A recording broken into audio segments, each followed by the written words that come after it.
సభాధ్యక్షులు చైర్మన్ గారు శ్రీనివాసరెడ్డి గారు, గురువులు, సహచరులు, మిత్రులు, వరుసగా వేదిక మీద ఉన్న అందరూ కూడా వారితో నేను పనిచేశాను. పాత్రికేయ వృత్తులు దాదాపు 5-6 సంవత్సరాల పాటు కె శ్రీనివాస్ గారు కొంత ఎక్కువ కాలం, అల్లం నారాయణ గారు ఇంకా ఎక్కువ కాలం, జీవగడ్డతో మొదలు పెడితే కరీంనగర్లో, తర్వాత ఒక పూర్తి స్థాయిలో సంపాదకుడిగా మార్గనిర్దేశం చేసినటువంటి రామచంద్రమూర్తి గారు, శేఖర్ రెడ్డి గారు, మా అన్న, మేమంతా ఆంధ్రజ్యోతి బ్యాచ్. మురళన్న, శ్రీనివాస్, తర్వాత విజయవాడ నుంచి నారాయణ, విజయవాడ నుంచి శేఖర్ రెడ్డి వచ్చారు. మేము అప్పటికి బెజవాడ మనుషులు, బెజవాడ బ్యాచ్. అది మీ అందరికీ నమస్కారం. అదేవిధంగా ఈ సభలో చాలా మంది, జగదీష్ రెడ్డి గారు కూడా చాలా చరిత్ర జిజ్ఞాసి, రాజకీయ నాయకుడు. అతిథులు ఎవరైనా వేదిక పైకి రావాల్సిందే, జగదీష్ అన్న వేదిక మీదకి రావాల్సిందే కోరుతాం.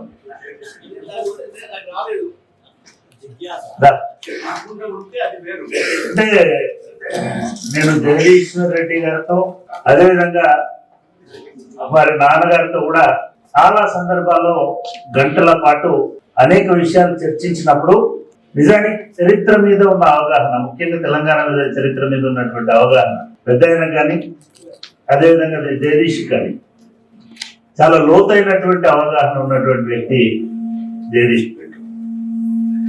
ముఖ్యంగా 35-45 సంవత్సరాలు, 1935, 1945 సంబంధించిన చరిత్రని ఆయన అలవోకగా విశ్లేషిస్తుంటారు.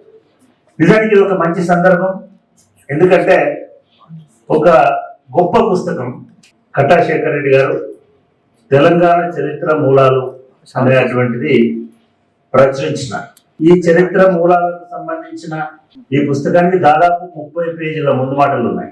3 ప్రముఖులు దీనికి ముందు మాటలు రాశారు. ఈ 3 కూడా చాలా లోతైనటువంటి విషయాలని సృజించినారు. కె శ్రీనివాస్ గారు దాదాపు 20 పేజీల ముందు మాట రాశారు. మామిడి హరికృష్ణ గారు రాశారు. మిత్రులు ప్రొఫెసర్ ఎస్సి సత్యనారాయణ గారు రాశారు. దాంట్లో కూడా 3 రకాల కోణాలను ఈ పుస్తకం పట్ల ఆవిష్కరించున్నారు. అదేవిధంగా 2 ప్రముఖులు మాట్లాడినారు. అందులో ఒకరు తెలంగాణలో పుట్టి తెలంగాణ ఉద్యమానికి, తెలంగాణ చరిత్ర సృష్టించిన వాళ్ళలో నేను ప్రకటించుకున్న అల్లం నారాయణ గారు అయితే, రెండో ఆయన ఆంధ్రలో పుట్టి ఆంధ్రలో చదువుకొని తెలంగాణ సాహిత్య ఉద్యమానికి సారథ్యం వహించి, అంటే మనకు ఒకటి ఏమైందంటే సాహిత్య చరిత్రలో రాసినటువంటి వాళ్ళు మొదలుపెట్టి మన చరిత్రలో కూడా ఆంధ్ర వాళ్ళు రాయడం అనేది మనకు పరిపడ్డాయి. తెలంగాణ సాహిత్య రైతాంగ పోరాటం ఆయన పుట్టినప్పుడు తెలంగాణ అన్నట. సరే మిత్రులారా, ఈ పుస్తకం చాలా గొప్ప చారిత్రక మూలం అని ఎందుకన్నానంటే, చరిత్ర రచనలు అంటే దీనికిదే చరిత్ర అని నేను అనుకోవట్లేదు, ఆయన చరిత్ర రాయలేదు. ఇది చరిత్ర రాసినటువంటి, ఇది హిస్టారోగ్రఫీ అని అంటుంటారు. చరిత్రకు సంబంధించిన చరిత్ర. అందుకే ఈయన దాని పేరును చరిత్ర మూలం అని పెట్టినాడు, చరిత్ర మూలాలు అని పెట్టినాడు. ఇదే చరిత్ర కాదు, ఇది తెలంగాణ చరిత్రలే కాదు. తెలంగాణ చరిత్రను ఎట్లా ఆవిష్కరించినారు, ఎట్లా రాసినారు, ఎట్లా చెప్పినారు, ఎట్లా వక్రీకరించినారు, దాన్ని ఎట్లా సరి చేయాలి, దాన్ని ఎట్లా రీరైట్ చేయాలి, ఇది అంతేగా శేఖర్ రెడ్డి గారు. దీన్ని సవరించడం, చరిత్రను సవరించే క్రమంలో ఈ హిస్టరోగ్రఫీ అనేటువంటి బాధ్యతని శేఖర్ రెడ్డి గారు నిర్వహించిందని నేను అనుకుంటున్నాను. మనకి చరిత్రకు సంబంధించి అన్నిటికంటే రచనా సాహిత్యంలో అన్నిటికంటే అబద్ధమైనటువంటి సాహిత్యం ఏంటంటే చరిత్ర. చరిత్ర సత్యం ఆధారంగా నడవదు, రాసేవాడి ఆధారంగా నడుస్తుంటది, చెప్పేవాడి పద్ధతిని బట్టి నడుస్తుంటది, వినేవాడిని బట్టి నడుస్తుంటది, వినేవాడిని బట్టి చెప్పేవాడు చెప్తుంటాడు. భారతదేశానికి సంబంధించినటువంటి చరిత్ర మొత్తం ఇటువంటి పుక్కిటి పురాణాల ఆధారంగా మొదలైనటువంటి చరిత్ర. అది ఆంధ్రులు తెలంగాణ చరిత్ర కూడా. రెండోది నేనేమనుకుంటున్నా అంటే, కేవలం ఒక భాషా వివాదాన్ని వాడెవడో కేసు రాసినటువంటి పోస్ట్ కింద పేర్కొన్నట్టు ఇది భాషా సమస్య కాదు, భాషా వివాదం అసలే కాదు. శేఖర్ రెడ్డి గారు ఈ పుస్తకంలో ఎక్కడ తెలంగాణ ఆధిపత్యం ఉండాలని చెప్పలేదు, తెలంగాణ మాండలికమే ఉండాలని కూడా చెప్పలేదు. మీరు ఇంతకాలం చెప్పిందంత అబద్ధం. తెలుగు భాషనే తెలంగాణ, తెలంగాణను మీరు ఆంధ్ర అంటున్నారు, ఆంధ్ర అనే కుట్రలో భాగంగా తెలుగును ఆంధ్రం అన్నారు. ఇది చాలా క్లియర్ గా శాసనాలు, ఆధారాలు, ఉల్లేఖనాలతోటి వచ్చినటువంటి పుస్తకం. ఆస్కార్ వైల్డ్ అంటే ఆయన ఏ మనిషికైనా ఎవడైనా మనం చరిత్రకి రుణపడి ఉన్నామని అంటే మన బాధ్యత తిరగరాయడమే అని. చరిత్రను తిరగరాయడమే చరిత్ర రుణాన్ని తీర్చుకోవడం అనేటువంటి భావన అని చెప్తాడు. అట్లా శేఖర్ రెడ్డి గారు తన చరిత్రకు ఉన్నటువంటి చారిత్రక రుణాన్ని తీర్చుకున్నాడు తెలంగాణను నిలబెట్టి అని నేను అనుకుంటున్నాను. రెండవది చరిత్ర రచనా శాస్త్రం లేదా హిస్టోగ్రఫీ అనేటువంటిది చరిత్ర అనేటువంటిది అసలు చరిత్ర అనేటువంటిది ఒక కల్పనా శాస్త్రం అని నేను అనుకుంటున్నాను. మీరు మొత్తం చరిత్రలు చూసుకోండి, చరిత్రలంతా ఎవరో రాసినటువంటిది. మన ఊరికే మనం చాలాసార్లు ఒక ఆఫ్రికన్ ప్రవర్బ్ అని ఉల్టా చెప్తుంటాం. నిజానికి ఆ ప్రవర్బ్ ఏంటంటే, సరే వారు ఇందాక గౌరీశంకర్ గారు చెప్పినట్టుగా సింహాలు తమ చరిత్రను కనుక రాసుకోకపోతే వేటగాడి చెప్పే పిట్ట కథలే చరిత్ర అవుతాయి. ఎప్పుడైనా సరే వేటగాడి చరిత్రే భారతదేశ చరిత్రలో కూడా వేటగాడి చరిత్రే.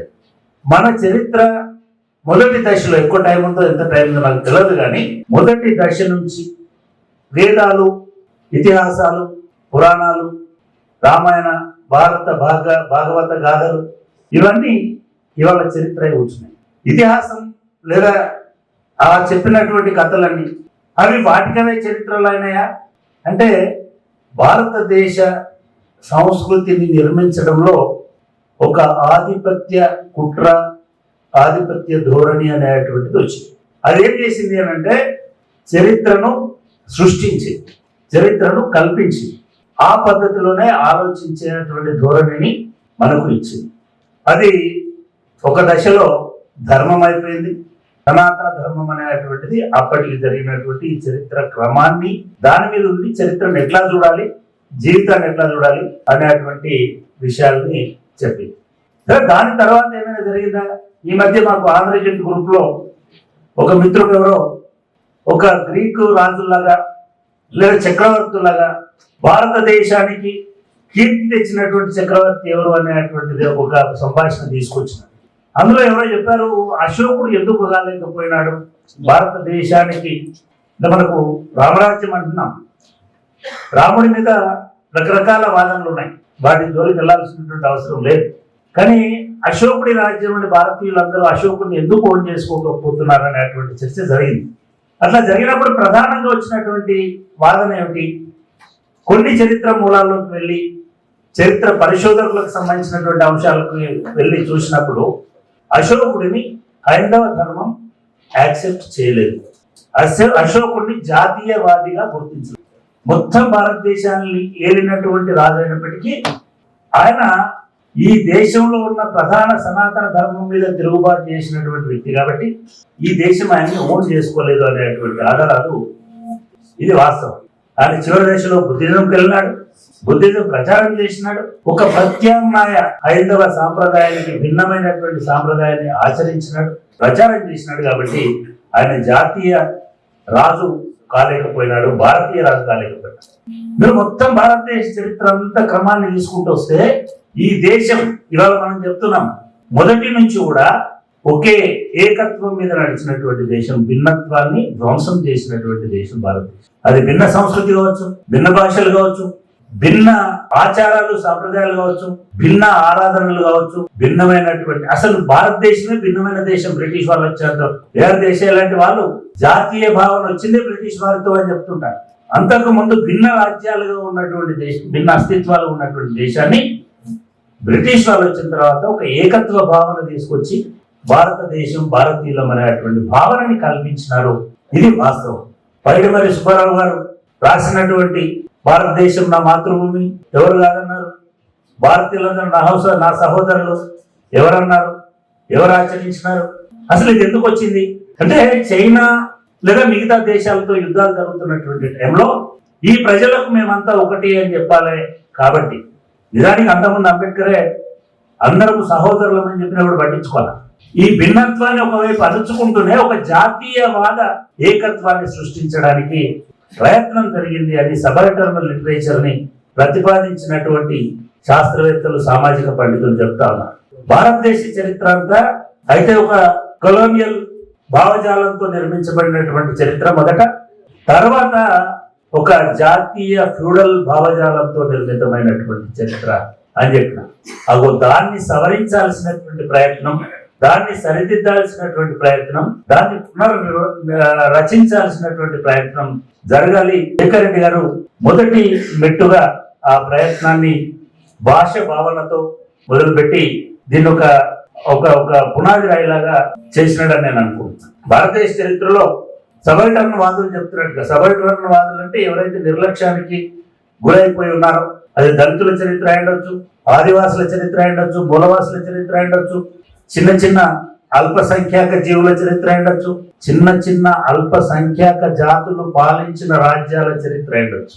ఇవన్నీ ఒక పెద్ద రాజ్యం చేతిలో, ఒక పెద్ద భాష చేతిలో, ఒక పెద్ద మాండలికం చేతిలో, ఒక పెద్ద ట్రైబ్ చేతిలో సాగిలపడాల్సినటువంటి పరిస్థితి వస్తుంది. తెలుగుకు కూడా అదే గతి ఆంధ్రుల చేతుల్లో పట్టింది అనేటువంటిది ఆయన ఎస్టాబ్లిష్ చేసినటువంటి అంశం. వివిధ ఆధారాలను సేకరించి అది సత్యం. దానిలో అనేక భావనలు కూడా ఉంటాయి, అనేక అంశాలు కూడా ఉంటాయి. అయినప్పటికీ కూడా వాటిని నిర్వచించుకోకపోతే భారతదేశంలో ఏకత్వం మాత్రమే మిగులుతుంది. ఒకప్పుడు చూడండి, బుద్ధుడి కాలం నుంచి ఆ అనంతరం వచ్చినటువంటి ఒక 16 రకాలైనటువంటి తిరుగుబాట్లు సనాతన ధర్మం మీద జరిగినాయి, 16-18. అయినప్పటికీ కూడా వాళ్ళందరినీ మళ్ళీ హైందవంలోకి కలుపుకొని వాళ్ళను కూడా అవతారాలుగా మార్చేసి, బుద్ధుడు ఒక అవతారం, మహావీరుడు ఒక అవతారం, ఇంకొకల అవతారం, ఇవన్నీ మళ్ళీ విశాల హైందవ సాంప్రదాయంలో భాగమని కదా మనం ఒకే ధర్మం అనేటువంటి దీన్ని తీసుకొచ్చి, ఇవాళ ఒకే ధర్మం ఎక్కడ దాకపోయిందంటే వేరే ధర్మము, వేరే రంగు, వేరే భాష ఉంటే కూడా సహించలేనటువంటి వాతావరణం కనబడతాం. దీంట్లో మనం గమనించాల్సినటువంటి విషయం ఏమిటంటే, ఎట్లాగైతే బుద్ధుడు ఒక ఆధిపత్య భావజాలానికి అయిపోయినాడో, ఒక మహావీరుడి సాంప్రదాయం కనబడకుండా పోయిందో, ఒక జాబాలి ఆలోచన ఎట్లాగైతే కనబడకుండా పోయిందో, అట్లనే ఇక్కడి ఆధిపత్య సంస్కృతి, ఆధిపత్య కుట్ర, ఆధిపత్య భాష, ఆధిపత్య పద్ధతులకి తెలంగాణ కూడా కనుమరుగైపోయింది. తెలంగాణ వాదం కాదు, తెలంగాణ భాష అస్తిత్వం కూడా కనుమరుగైపోయింది. దాన్ని నిలబెట్టడము ఒకటైతే, ఇది సాధారణంగానే జరిగిందా అంటే ఏది సాధారణంగా జరగదు. ఏ వస్తువు కూడా దానికదే మూవ్ అవ్వదు, అట్లాగే ఏది కూడా దానికదే పరిణామం చెందదు. బాహ్య శక్తులకు లోబడి అది జరుగుతుంది. ఈ తెలంగాణను కనుమరుగు చేసి ఆంధ్రంగా మార్చిన కుట్ర ఎట్లాగైతే ఉందో, ఇప్పుడే ఒకటి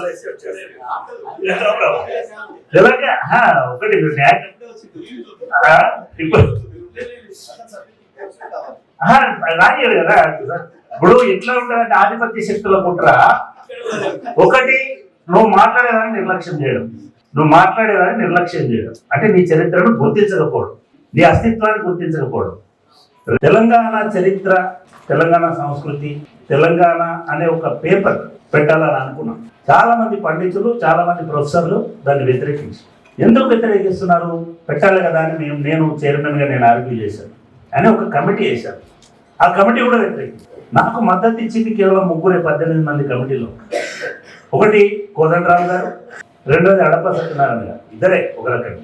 మేము సిలబస్ అయితే మీరే తయారు చేయండి అని అన్నారు ఆ పెద్దలు. మేము ఫస్ట్ చాప్టర్ ఇప్పటి కూడా ఉంది, అది తెలంగాణ భావన నుంచి మొదలుపెట్టి తెలంగాణ రాష్ట్రం ఏర్పాటు వరకు ఒక 15 రోజులు ఈ చరిత్ర పరిణామ క్రమం ఏమిటి అనేటువంటి ముగ్గురం కూర్చున్నాం. చాలా ఆసక్తికరమైనటువంటి విషయాలు ఉన్నాయి. ఇదంతా తీసుకుపోయి కమిటీ ముందు పెట్టినాం. హరగోపాల్ గారు వచ్చారు. ఇవి నిజమే, ఇవి బాగానే ఉన్నాయి, కానీ వీటి ఆధారాలు ఎక్కడ ఉన్నాయని అడిగినారు, పుస్తకాలు ఎక్కడ ఉన్నాయని అడిగినారు. నేను చెప్పాను, సార్ డిమాండ్ క్రియేట్ చేస్తే సప్లై ఆటోమేటిక్. డిమాండ్ లేకుండా సప్లై కాదు. ఆంధ్రులు చేసింది ఏంటంటే దీనికి డిమాండ్ లేకుండా చేయడం, దీన్ని గుర్తించకుండా ఉండడం. దీనికి ఒక్కదానికే కాదు, మనకు 1000 సంవత్సరాల ముందు, 2000 సంవత్సరాల ముందు, బహుశా నేను చరిత్రలో కొంచెం పూర్వం శాతవాహనుల గురించి పుంఖానుగా కథలు, పిట్టకథలు చాలా దొరుకుతాయి. కాకతీయుల గురించి వెతికినా దొరుకు. చదువుకోవడంలో కూడా మనం మౌర్యుల గురించి కూడా చదువుకుంటాం. నేనైతే చదువుకున్నాను 34 ఏళ్ల కింద, 50 ఏళ్ల కింద. కానీ మనం ఇప్పుడుదాకా కుతుబ్ షాహీలకు, అసఫ్ జాహీలకు తేడా ఏంటో తెలియదు. అసలు కుతుబ్ షాహీలు ఎవరో కూడా తెలియదు, అసఫ్ జాహీల ఇదేంటో తెలియదు. ఎందుకు తెలియదు అని అంటే మన భావనలోనే మనం తరతరాలుగా మన మైండ్ సెట్లు మారిపోయినాయంటే, చరిత్ర అంటే మనోడిదే, మనమే చరిత్ర, వాడు పరాయోడు. రాసేటువంటి శక్తి లేదు, చదువుకున్న వాళ్ళు లేదు, రాజ్యమో రాజో నాది అనే భావన కలగలేదు మనకి. మనము ఎంత ఎవరి చరిత్రకారులైనా తాజ్మహల్ నిర్మాణానికి రాళ్ళెత్తిన కూలీల అన్నం అదే నోటితోటి కాకతీయ కళాప్రభల కాంతి రేఖ రామప్ప. రామప్పలో కూడా కూలీలు ఉన్నారు, రామప్పలో కూడా రక్తం చెమట చేసుకున్న వాళ్ళు ఉన్నారు. ఒక్క తాజ్మహల్ నిర్మాణంలో లేరు, ఒక చార్మినార్ నిర్మాణంలో, ఆర్ట్స్ కాలేజ్ నిర్మాణంలో లేరు. అంటే మనం ఆ నిర్మాణాలను ఎంత విప్లవ కవులైనా ఎట్లా చూస్తున్నారంటే ఆయన ఆధిపత్య సాంస్కృతిక ధోరణితో చూస్తున్నారు. తెలంగాణకు సంబంధించిన మొదటి దశలో కూడా తెలంగాణను ఒక హీన జాతిలాగా, ఒక అలగా జాతిలాగా, ఆ చరిత్రను చరిత్ర కాదన్నట్టుగానే మొదటి ఆధునిక చరిత్ర నిర్మాణం జరిగింది. నేను ప్రాచీన చరిత్రను మాట్లాడేంత సాహసం చేయలేదు, శేఖర్ రెడ్డి దాన్ని చేసిన. మీరు కాకతీయులో కేపు గతి పట్టిందో అదే పద్ధతి, అదే గతి కుతుబ్ షాహీలకు, అసఫ్ షాహీలకు పట్టింది. అదే గతి తర్వాత వచ్చినటువంటి రాజకీయ ఉద్యమకారులకు కూడా పట్టింది. మీకు నిజంగానే కనుక మీరు ఒక 100 సంవత్సరాల చరిత్రని వెనక్కి పోయి చూస్తే ఎక్కడ కూడా నిర్ధారితమైన చరిత్ర లేదు. ఆ 100 సంవత్సరాలు పక్కన పెట్టండి, కమ్యూనిస్టులు రాసినారు కాబట్టి 35 నుంచి 45 మధ్యలో జరిగిన చరిత్ర ఉన్నది. 48 దాకా సాయుధ పోరాటం విధానం దాకా చరిత్ర ఉన్నది. దాంట్లో సుందరయ్య గారు రాసిన చరిత్రకి, డివి గారు రాసిన చరిత్రకి, లేదా మన రావినారాయణ రెడ్డి గారు రాయని చరిత్రకి మధ్యలో చాలా తేడా ఉన్నారు. 2 ఉద్యమాల గురించి రాసిన. ఇంకా ఒక దుర్మార్గం ఏమిటంటే ఇట్లాంటి చరిత్ర పుస్తకాలన్నీ కమ్యూనిస్ట్ పార్టీ కార్యాలయం నుంచి ఇప్పుడు ఎట్లాగైతే మనం రైట్ వింగ్ చరిత్రకారులు అని అంటున్నామో అవి వచ్చినాయి. ఇవన్నీ చూసిన తర్వాత ఒక సోషియాలజిస్ట్ పుణే నుంచి ఆయనకు అనుమానం వచ్చింది, చరిత్ర ఇదేనా, ఉద్యమం ఇదేనా, ఇంతకు మించి తెలంగాణలో ఏమి జరుగుతలేదా అని ఆయన వచ్చి ఒక పరిశోధన చేసినాడు.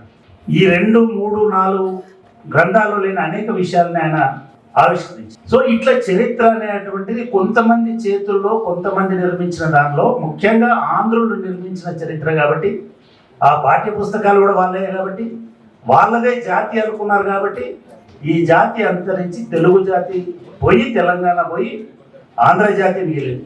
ఇది మొత్తంలో జరిగింది. సరే, ఇవాళ ఒక శేఖర్ రెడ్డి గారే కాదు, ఒక యూనివర్సిటీలే కాదు, ప్రతి ఏటా 100 పుస్తకాలు 1000 పుస్తకాలతో మనం పెడుతున్నాం, ఎగ్జిబిషన్ పెడుతున్నాం. గౌరీశంకర్ గారు 10 ఏళ్ల పాటు ఉన్నాడు దాంట్లో.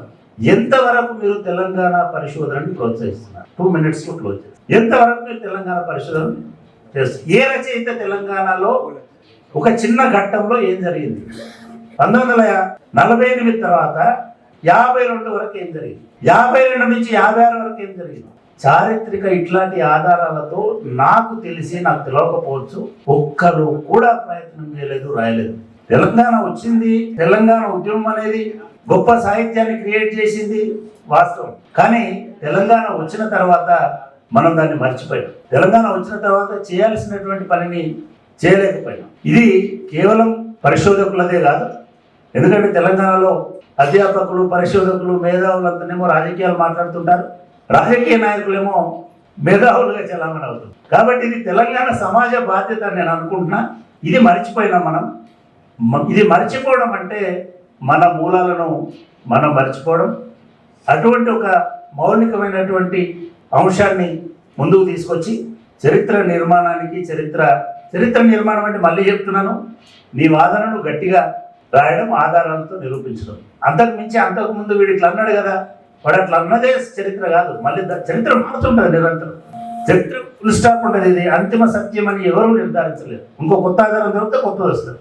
అట్లా ఒక మొదటి మెట్టు వేసినటువంటి శేఖర్ రెడ్డికి మనస్ఫూర్తిగా అభినందనలు తెలియజేస్తూ, ఇది నిజంగానే ఏ విశ్వవిద్యాలయం, ఏ పరిశోధకుడు, ఏ ప్రజారంగంలో మేధావులుగా ఉన్నటువంటి వాళ్ళు చేయనటువంటి పనిని, భౌతికమైనటువంటి ఒక విశ్లేషణని దీనిలో ఆవిష్కరించారు. మిమ్మల్ని మనస్ఫూర్తిగా అభినందిస్తూ నాకు ఈ అవకాశం ఇచ్చినందుకు నేను శ్రీనివాస్ రెడ్డి గారికి కృతజ్ఞతలు తెలియజేస్తూ ముగిస్తున్నాను.